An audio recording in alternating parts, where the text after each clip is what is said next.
I'm Dale Smith for Looting Politics, and the House of Commons has now risen for the Christmas break, but there were a few pieces of legislation that didn't get passed, and I think it's important that we point them out.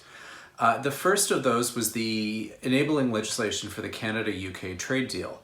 Now, this was late in coming, in part because it took a while for the officials in both Canada and the UK to come up with the final legal text. But this was not given swift passage before the House rose. This means that there could be trade disruptions in the Canada-UK trade relationship until Parliament returns and the bill can be passed.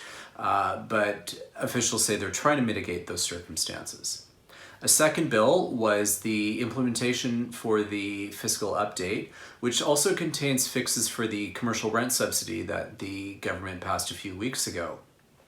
At the time, it was pointed out that there was a flaw in the bill, but they didn't pass an amendment and said instead that they would put it in the next piece of legislation coming forward. That is now on the order paper. It was also not given swift passage.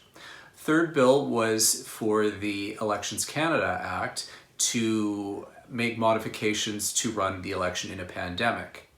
The sticking point in this is that the implementation for it is 90 days after it receives royal assent. So even if it does get swift passage when the House of Commons returns at the end of January, that means that the changes won't actually take effect until probably May sometime, which puts into real doubt when a possible spring election could be called, given that this is a hung parliament.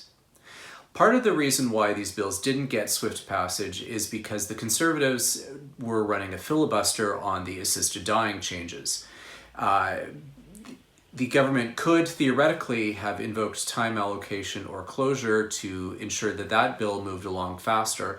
However, both the Bloc and the NDP decided that they weren't going to vote to allow for time allocation or closure, and that the government was simply going to have to wear the delays. This also means that the government needed to go back to the Quebec Superior Court to extend the stay given to striking down the provisions in the assisted dying laws that were found to be problematic. And this will be the third time that the federal government has needed to get an extension from the court in order to get the bill passed. For Looting Politics, I'm Dale Smith.